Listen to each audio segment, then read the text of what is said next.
In this video, we want to calculate the actual chemical formula once we know the empirical formula. And recall that the empirical formula that we had determined for our compound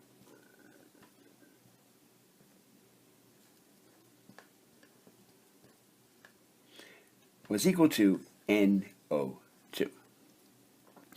Now, when we have more experience in chemistry, we might immediately recognize NO2 as a specific chemical compound called nitrogen dioxide.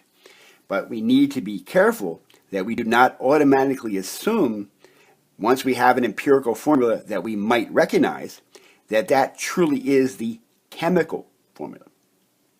And we're going to see in this case that this will turn out not to be true.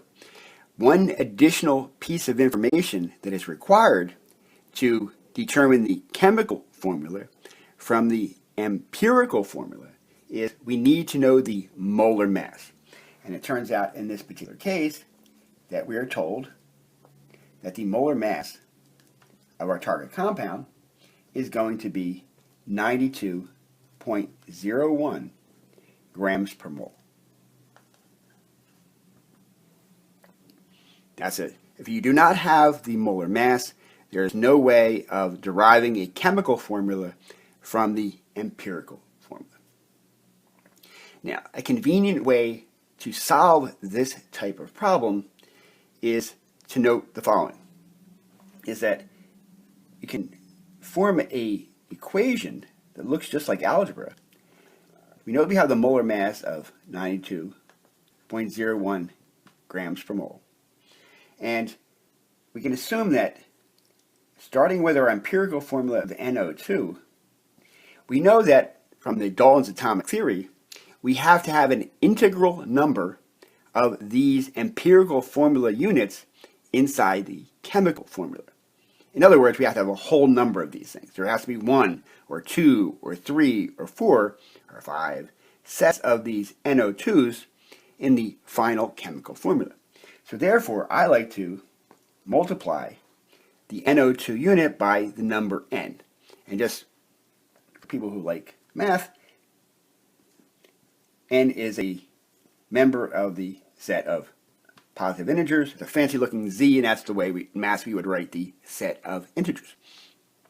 So the only remaining part of our derivation here is to calculate the value of n.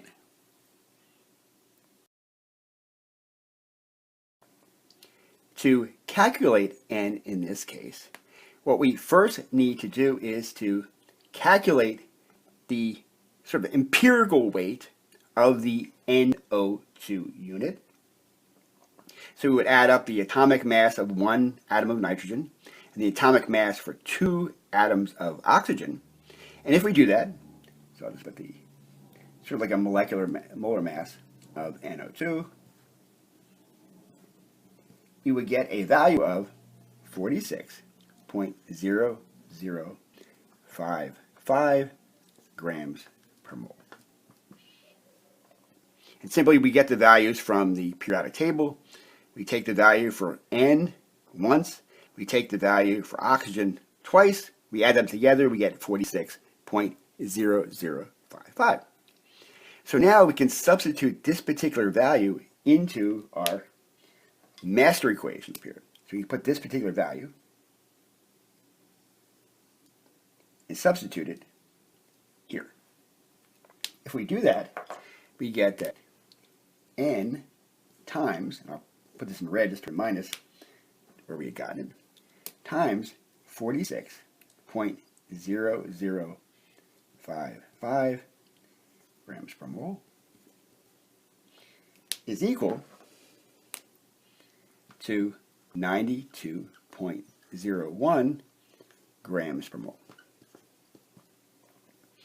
From this point on, it's simply a matter of solving for n. We divide both sides of the equation by 46.0055 grams per mole, and we get that n is equal to 2. We are almost, but not quite finished in determining the chemical formula.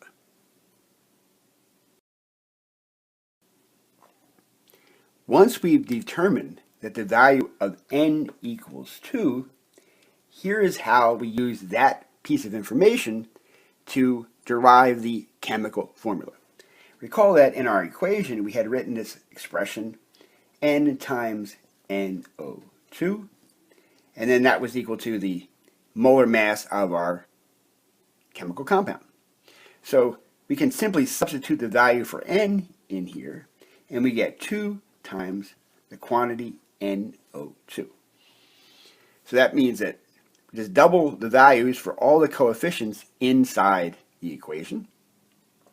So we can write this more chemically as N2O4. And this turns out to be the chemical formula for which we were looking. And this is a chemical compound that is an important component of air pollution called dinitrogen tetroxide. And we can verify, if we have time, we can calculate the molar mass of this particular compound. We would determine that its molar mass really is 92.01 grams per mole. And if we were to go ahead and recalculate the percent mass of nitrogen and oxygen inside the compound, we would see that it is equal to the initial starting values that were given in the problem that we began in part 1. I thank you for your attention. Have a good one.